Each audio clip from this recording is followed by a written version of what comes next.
Okay, continuing from our lecture discussion on Buddhism, let's go to slide 9.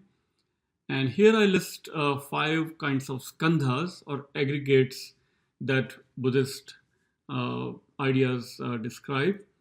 The first, so every phenomenon in the world can be divided into five kinds of aggregates. Number one is the aggregate of form or physical body. For example, there is a table, right? So you can touch the table, you can feel the table by touching it. Number two, uh, you can feel the table. So there is a table that's an object that has a body in the first skandha. Second is you can sense, you can feel the table, right? So that's the skandha of the sensation or the feeling.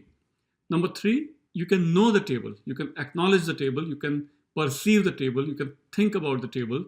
So there is a table, you can feel the table, you can know the table. Now, fourth skandha or aggregate is that you tend to start liking or disliking any object or anything or any person in the world. So you can have psychic or psychological connection, liking or disliking towards a table, for example, right? And then finally, our consciousness is an aggregate of this physical object in the world, the feeling of towards that object, the knowledge about the object, and liking or disliking towards the object. This is the whole cycle of the universe, cycle of the birth and rebirth that we all undergo, that every being in the universe is undergoing. That is what Buddhism calls as consciousness. So from Buddha's perspective, there is no permanent soul or permanent existence in the world, not even a soul, not even a spirit, of course, no god or goddess.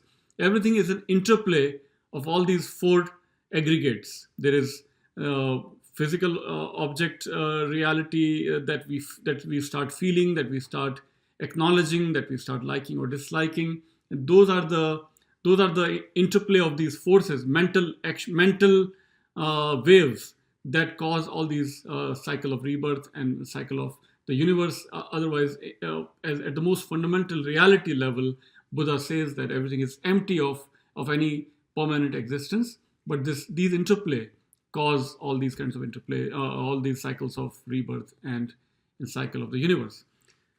Next slide 10 is the famous three jewels of Buddhism. The first jewel, of course, is the Buddha himself, the enlightened one. Buddha means awakened one. Buddha, when he comes to the world, he gives rise to dharma, that is the teachings by the Buddha. So now if you follow the cycle clockwise, from the Buddha, we get the dharma or the teachings. And dharma or teachings lead to a community or Sangha of monks and nuns. So from the Buddha rises the dharma, from dharma rises the Sangha, and from Sangha, again, a Buddha might rise. So because from monk or nun, one of them or some of them can become the next Buddhas. So Buddha is not a permanent, there is no monopoly of who can be the Buddha in the future. There are thousands of Buddha. There are infinite Buddha, in fact. So, if you consider the infinite lifetime of the universe in the past and in the future, there may have been, infinite number of Buddhas in the past, and even in the future, there can be more Buddhas. So from Buddha rises the teachings, from the teachings rises the community, from the community can rise the next Buddha. So that's the cycle if we follow the cycle clockwise. What if we follow the cycle anti-clockwise? So from the Buddha, the community can be formed by his disciples. From the community, the teachings can develop. So cycle can be followed either clockwise or anti-clockwise. Let's go to now slide 11, where we see the 6 realms of Buddhism. So like in many other religions, Jainism, Hinduism, Christianity, Buddhism, Christianity, Islam, Judaism, several of these world religions have conceptions of heavens and hells. So the upper region is usually depicted as heavens. So Buddhism, in the popular iconography of Buddhism especially, probably Buddha may not have talked about these heavens and hells. because he didn't like to get into speculative topics like these. But later on, definitely Buddhism also developed these ideas of heavens, higher realms. So three are higher realms, three are lower realms. The higher realms can have heavens with that has gods, jealous gods, and then the middle region is humans, and then the lower regions is where there are animals. Even below animals are hungry ghosts, and even below are the hell beings. That's just, I think, you can compare with many other religions of the world. Let's go to the next slide, that is slide 12. And here we see different kinds of the Buddha. One is the three body doctrine of Mahayana, that is the later form of Buddhism that developed more in China, Japan, and northern Asian countries, Taiwan, for example, Korea as well. That's the Trikaya doctrine, three body doctrine of Mahayana. In this, we see there are three kinds of the Buddha. One is the transformation body. Buddha has the transformation body. The Nirman Kaya, that is the human aspect of the body. Second is the Sambhog Kaya, that is the enjoyment body of the Buddha. Each of his various celestial forms are all under this enjoyment body, where the Buddha, much like the humans, undergoes pleasures and pains of his in his different celestial forms. Then there is the Dharmakaya, the truth body. All Buddhas unite in this absolute truth. And of course, the final conclusion in this slide is that despite the infinity of Buddhas and Bodhisattvas, truth is ultimately one. There is one phenomenon of the Buddha, and he can exist in these several bodies or several doctrines, several kayas. Let's come to now slide 13. And this is the slide where we are showing the historical development, what happens after the death of the Buddha. So Buddha, as we saw in the earlier slide, he died in the year of 483. At the age of almost 80 years of his age, he dies. He achieves what is called as nirvana. So he has come out of the existence or cycles of life and death. He's enlightened, liberated, nirvana. He has achieved. So within the 3 years of his death, before we go further, why don't I describe what happens, how he dies? It's a beautiful depiction in some of the films and some of the legends that are written based on the memory recollection by the monks and nuns present during the death of the Buddha. So the place is the Kushinagar in the present-day UP, northern India, almost at the border of India and Nepal. So very interestingly, now that I think of it, Buddha was born on the border of India and Nepal, and he dies also on the border of India and Nepal. He is born in Lumbini, and he dies in Kushinagar near Gorakhpur, UP. As he is dying, his disciples are extremely sad. They're all crying, and Buddha is laying down in his in this famous posture where Buddha is depicted on several thousands of statues with this posture. And as he is dying, he is extremely, completely at ease, completely blissful, and he gives his final sermon. Again, the gods and goddesses they shower the flowers on as soon as he dies, and everybody is just celebrating his life. And as he dies, he gives his final sermon, and eventually goes to this eternal sleep. Now, within 3 years, there is now discussion how to preserve the legacy of the Buddha. How do we preserve his great teachings and so on? Even his parts of his dead body, his relics are preserved in several different centers across India. So the first council that takes place is in 486 BCE. So he dies 483. In the first council, first meeting, assembly of his disciples takes place in Rajgriha, that is led by Kashyapa and Shariputra, the two major chief disciples, if you will, of the Buddha. And that starts the process of organizing all his teachings. Second council takes place at Vaishali. It's currently an archaeological site in present-day Bihar of India. and that takes place in 386 BCE. So almost 100 years after the death of the Buddha, there's the second council, and further 100 years, almost 100 years, is the third council in Patliputra, which is the current city of Patna in the current state of Bihar in India. And that third council takes place when in 256 BCE, when the great emperor Ashoka was ruling that part of India. And Ashoka was the first major emperor that embraced Buddhism, and that does a great service in the spread of Buddhism, not just in India, but even far beyond India to countries such as Thailand and Sri Lanka, and a Buddhist message goes across Asia eventually. So these three councils we see are the three major milestones in organizing Buddhist teachings and spreading of the Buddhist teachings and preserving the legacy of the Buddha for centuries to come. Eventually, these disciples divide into two major divisions: the Theravada, which eventually is sometimes also called as Hinayana, the lesser vehicle, and this the doctrine of elders, and it's more kind of a more strict, more true to the teachings of the Buddha in a literal sense. And the second division that occurs is called as the Mahasanghika, that is the doctrine of the Great Council, and that Mahasanghika eventually becomes Mahayana, the great vehicle, and that great vehicle Mahayana is the dominant tradition, as I said, in the northern parts of Asia: China, Japan, Taiwan, Korea, and so on. And the Theravada, the Hinayana, the lesser vehicle, is dominantly practiced in the southern Asian countries such as Sri Lanka, Thailand, Burma, Cambodia, Vietnam, Laos, and so on. So southern parts of Asia are all mostly Theravada. Northern parts are mostly Mahayana. Now within Theravada, Buddha Ghosha was a great teacher, and Sarvastivadins is a subsect with Vasubandhu as the great teacher, and that preached the famous teaching that they had, that all things exist.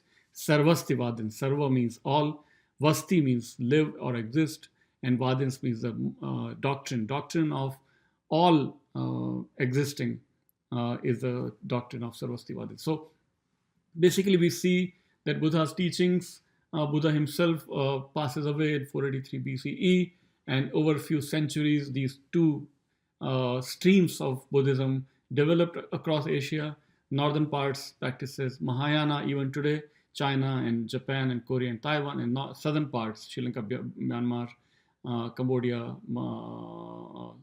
some parts of even Malaysia and Singapore, and all the southern countries, Laos, Vietnam, has mostly Theravada tradition in the south. Okay, let's go to the next slide, which is slide 14. And here we have some listing of some great texts. So Theravada original teachings of the Buddha are preserved in the ancient language of Asia, South Asia, called the Pali language. Sarvastivada collection is preserved in Tibetan language, and the Mahasanghika collection is preserved in Sanskrit language, and Mahayana collection is preserved in Chinese and Japanese and Korean languages of Asia. Then we come to slide 15. Here we list three Pitakas, or three baskets of Buddhism. The first Pitaka or basket is called as the Vinaya Pitaka, and that contains the monastic rules that were laid down by the Buddha himself, and those talk about the disciplinary actions or discipline. How do we maintain the discipline within the monastery of Buddhism? So Vinaya is a set of rules for the monks and nuns. Second Pitaka or basket is of Sutra, and that collects the Buddha's discourses. Most famous sutras are the Lotus Sutra, the Padma Sutra, or Heart Sutra, Hridaya Sutra, Perfect Wisdom Sutra. These are the codified or encapsulated versions of Buddha's teachings. So those are all preserved in that Pitaka, Sutra Pitaka. And the third one is the Abhidharma Pitaka, and that is two groups of 7 collections of philosophical texts. And so those are again more into philosophy of Buddha and the teachings of the Buddha as explained in different sermons by the Buddha, and how people, different disciples have commented. And so all those commentaries on the teachings of the Buddha are preserved in the third Pitaka. Next, we come to the two major dominant sects that we just highlighted, Hinayana and Mahayana. Hinayana is literally simply means small vehicle. Mahayana means great vehicle, literally. And in that we have listed all these differences. So in Hinayana or Theravada, Buddha is described as an ideal teacher, as a great preacher or a guru, but not a god. But in Mahayana, Buddha is imagined almost like a savior, like a god, not too different from what we see in Abrahamic religions. Also, for example, Jesus is seen as a savior. Buddha is imagined in a very similar light in the Mahayana form of Buddhism.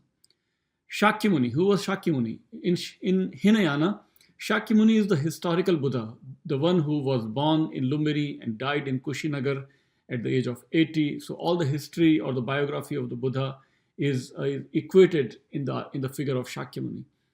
Whereas in Mahayana, Shakyamuni is simply one of the many Buddhas. So Buddha has taken several forms, several births, and Shakyamuni is just one of all those infinite Buddhas. What is Bodhisattva? Bodhisattva is a prior life. Some of the prior lives of Shakyamuni are preserved in what are called as the Jataka tales, and that is the Bodhisattva in Hinayana tradition. In Mahayana, Bodhisattva is an intermediary saving figure. Okay, then the spiritual ideal in Theravada tradition is the Arhat tradition, is the figure of Arhat. Whereas the spiritual ideal of Mahayana tradition is to become like Bodhisattva. So Bodhisattva is the role model in Mahayana, whereas the spiritual role model for Theravada is Arhat.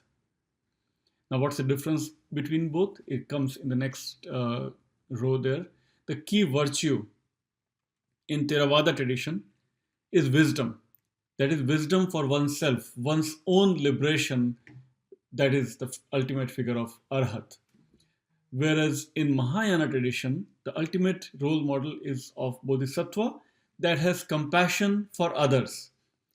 He or she, they postpone their own enlightenment until every being in the universe is also entitled. So it's a great vehicle where this vehicle is journeying, is traveling, moving towards the ultimate liberation. But in that ship, in that great vehicle, all the other beings are also co-travelers. It's not just an individual journey, it's a group journey where everybody is traveling together, and Bodhisattva helps out of his compassion, out of her compassion, they help other beings in the universe to take them to liberation. So that is a key difference between Theravada and Mahayana. So figure of Arhat versus Bodhisattva, key virtue of wisdom versus compassion. So goal of life in Theravada tradition then is nirvana for oneself, right? Whereas goal of life for Mahayana tradition is to take rebirth in the Buddha land and wait for enlightenment of everybody else in the universe. So it's an intermediary step is the ultimate goal, so that we can unite everybody else also in addition to our own nirvana. What are the means to goal? The means to this goal is self-effort in Theravada tradition, meditation, discipline, and then Buddha's famous last words when everybody was crying, when Buddha was departing, when Buddha was dying. Everybody's crying, and Buddha gives this message: be a lamp unto yourself.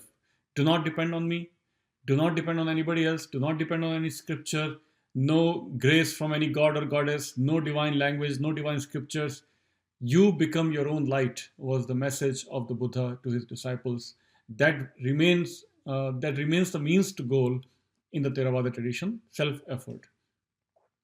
Whereas in Mahayana tradition, the means to goal are not just self-effort, but also devotion to the Buddha. So the Buddha, when Buddha grants this grace to others, only then others can achieve the enlightenment. So be a lamp for others is the hallmark of the Mahayana tradition, as preached also by Shantideva. So be a lamp for yourself is the means to goal in Theravada tradition. be a lamp for everybody else also, is the Shantideva's message in the Mahayana tradition. As we saw in last time also, the countries that practice Theravada tradition are mostly in southern parts of Asia, which includes Sri Lanka, Burma, Thailand, Cambodia, and so on. And the Mahayana countries are Tibet, China, Japan, and Korea, the northern part of Asia. If we compare Buddhism with Hinduism, we can see especially the Theravada tradition as some kind of a reaction, revolt against Hinduism, where it is rejecting all kinds of caste restrictions, or rituals are being restricted, being denied, being rejected rather. The divine language of Sanskrit is being rejected, and so on. But whereas, and then especially grace or worshipping other any gods or goddesses is also being ignored in the Theravada tradition. But if we compare Mahayana with Hinduism, it seems like it's a U-turn where Buddhists are adopting several Hindu practices of devotion, chanting. They're worshipping gods and goddesses. Obviously, those gods and goddesses are the different forms of the Buddha himself, but yet the idea of worship, an idea of depending on gods or goddesses, is seems to be coming back from the back door into the Buddhism. So that is the uh, broad comparison of Hinayana, that is Theravada, and Mahayana.